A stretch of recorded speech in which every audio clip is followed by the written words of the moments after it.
POV. It's 2009, and you're looking for Flash games to play, and you see this one game called Stick War. It catches your eye, and then you play it.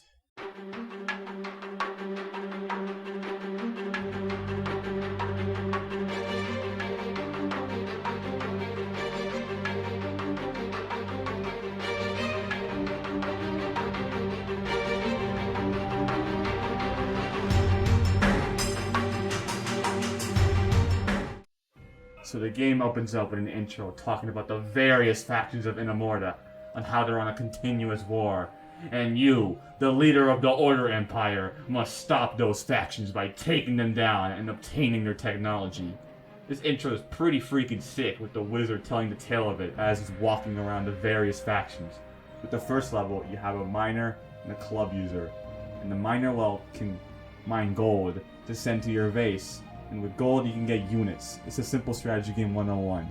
When you make a unit, they take up a slot. Certain units can take up 1 to 4 slots, so make sure what units you make are you going to stick with. When you make a unit, you can control them to increase their health and damage, which can be pretty overpowered at times, not gonna lie.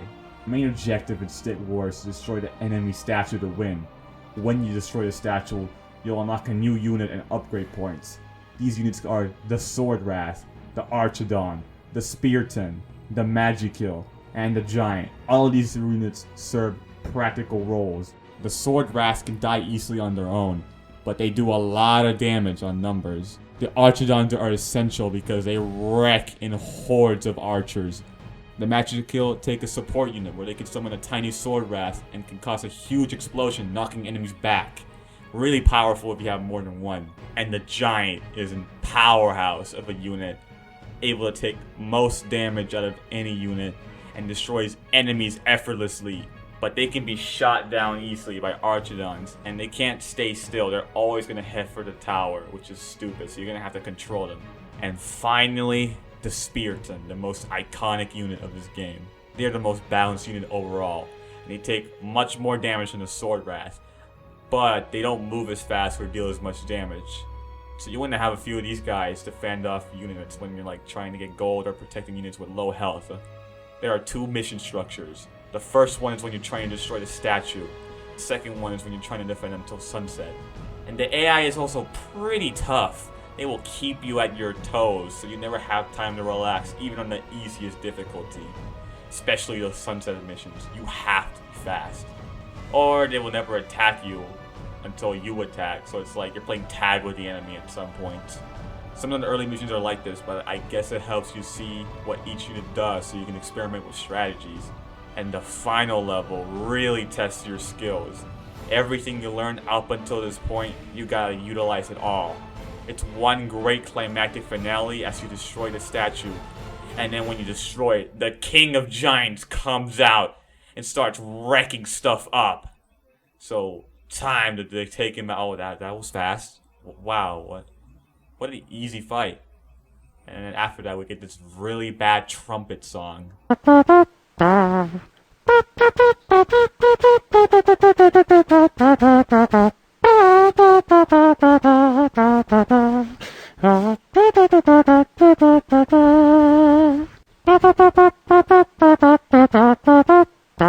As a reward for beating the game. So yeah, that's Stick War. Overall, it's a decent game. Pretty simple Flash game. It's a lot of fun.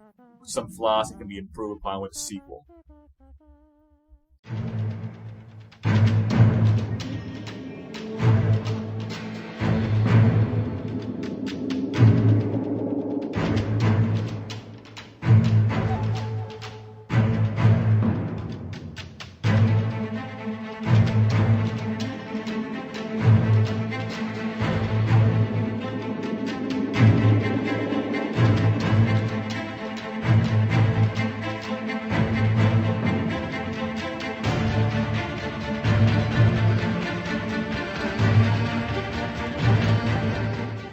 And flaws that were improved upon indeed, because Stick War 2 is a massive improvement. The first game starts off like, the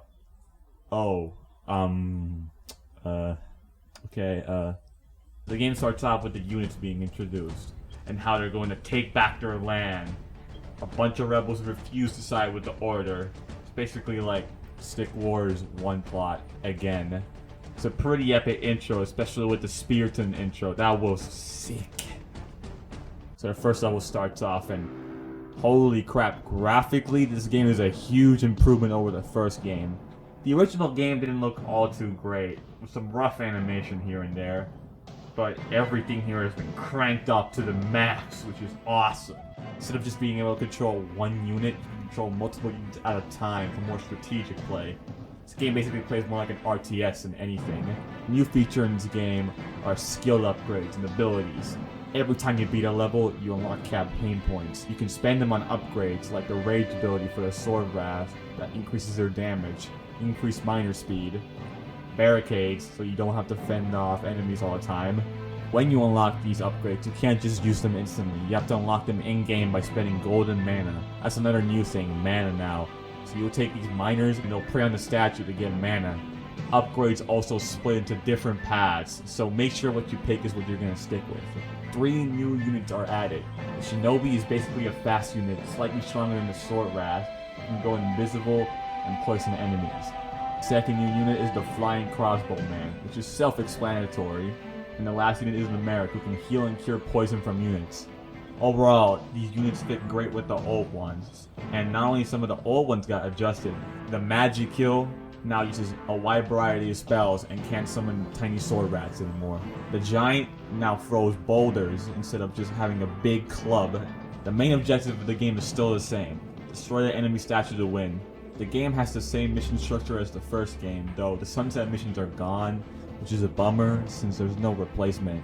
Keep playing the game and then you reach no man's land, and right off the bat, something isn't right here. The music changes in this more evil tone. So you continue the mission as usual, and then this happens. You fools thought Inamorta belonged to you. We have been here all along, biding our time, crowing with the power, while your armies destroy themselves in battles over land that belongs to me. But now you have enslaved my babies, and I will wait no more. Now you will feel the wrath of the Chaos Empire!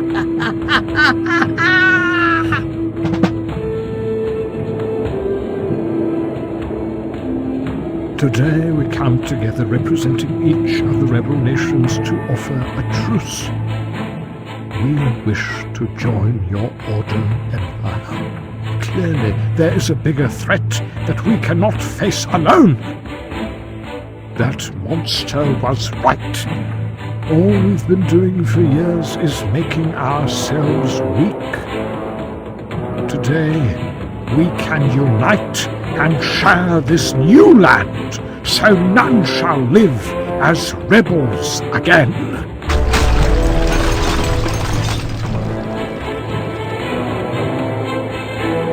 The rebels join you to take out the Chaos Empire.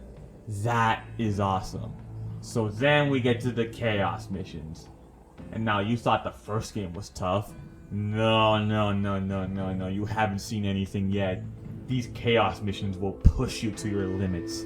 The Chaos Empire has their own units up their sleeve. They have these intimidating juggernauts who just decimate weaker units. Just look at how they kill the sword rats. That is brutal. Second are Deads, who throw their own flesh back at you and somehow poison you? How? They're also a bit spongy, so make sure you have a bunch of archers to deal with them. And another new unit is the Suicide Bombers, they're suicide bombers. Another new unit is the Marowak, who can possess units and hit them from any distance. They have their own version of the Giant, which is the Stick War 1 Giant, and is even deadlier than ever. Overall, the Chaos Empire isn't messing around, so you better get going. And the final mission is pure mayhem, but it's a blast. Just look at this pure onslaught. After opposing those enemies, we get to the statue, and as we're destroying it, Medusa just comes out of nowhere. He's like, hey, stop that, and just kills every Order unit in the field. But thankfully some backup units come out, and then the final battle begins. And oh, that was even easier than the giant fight. Wow, okay. That was a pretty underwhelming fight. I don't know. I think the fight in Stick War 1 was better. Like, he was coming out of the statue and he just wrecks you up, and no, she just comes out. It's like, but that's Stick War 2. Overall, great game. Huge improvement over the first in every way possible. Go play it. Now with Stick War 2 came a multiplayer version called Stick Empires. And it's a lot of fun actually. Though fighting matches can be tough due to the small player base, usually like 300 players a day. Later on we get a new empire called the Elemental Empire, who frankly they suck. They're too resource heavy and the units are underwhelming. And also added skins for each of the empires, though it can be a tad grindy to unlock them. Pretty good on this game today. Prepare to die, because people do not mess around. I think most of the people who play this game are just veterans. So that might be why the player base is so small, due to like veteran players just destroying new players. But just keep trying and eventually you'll get that dub. Now we reach the latest game in the series, which is a remake of the first game, Stick War Legacy. And now when this game came out, I was a bit skeptical because it was remade for phones, mobile games, which is a red flag already. But when it came out, it was actually a pretty faithful remake. The backgrounds and animation have been given a makeover. While not looking as good as Stick War 2, it still looks great. The main campaign difficulty has been boosted quite a bit. Just look at this one part with all these sword rats. Holy shit. But I probably know why they made it harder. Since this is a phone game, it's gonna have microtransactions. And they want you to really spend your money here. Not only when you complete a mission you earn new units, but you also get gems to spend on power-ups. And look at these gem prices. Well, okay, $140 for 24,000 gems? Jesus Christ, I could buy an entire console with that money. If this game had an online mode, that would be awful. But thankfully it doesn't, so... Okay, back to the campaign. In the final mission, instead of fighting a giant in the statue, a bigger giant comes out and kills that giant. Starts wrecking stuff up. This boss is actually quite challenging too. And the way he dies is epic too. A Spearden shows up, the giant grabs him, and you do a quick time event and impales him in the head. Overall, I say that's the hardest final boss of any of the games. They also added new modes. The first one is Tournament mode. Basically a ladder match against the AI, and it gets harder and harder the closer you get to the end. Second new mode is Mission mode. Basically you have to win with these certain conditions. They add new ones each week to keep you playing. And the last mode is Endless Dead. This mode actually has an opening cutscene. You have everyone just going around this rainy night in an inmate camp. When all of a sudden, a zombie comes out of nowhere attacking the magic kill. But the Archidon saves him with the most shocked face. As the sword rat picks him back up, a zombie comes out of the ground and grabs him and bites him clean. The Spiriton and the Archidon rush to save them, but it's too late. He's gone. Okay, this is really depressing for a mobile game. And why is his opening displayed in a fucking square? It looks stupid. And oh my god, his corpse is on the ground. It actually becomes more and more of a skeleton later on until it becomes a grave. Jesus Christ, that is depressing. Okay, enough of that shit show. The mode plays about what you expect. It's an endless horde mode with tougher zombie types coming in the longer you go. But fuck these rusher zombies, bro. They are too tanky for being this fast, and I actually lost because of these fuckers. And I also wish they made new tracks for this mode, since this is a soundtrack of the main game. Just hearing upbeat tracks with this dark atmosphere just really kills the vibe. And that's Stick War Legacy. Overall, I'd say it's a decent remake. It's not amazing though. It's kind of faithful at fault at times, and most of the flaws weren't even really fixed. Like, I think the AI is the same too. New content is cool, but I wish they could have done more with the gameplay. So that's the video. Thanks for watching. I'll see you in like 3 weeks.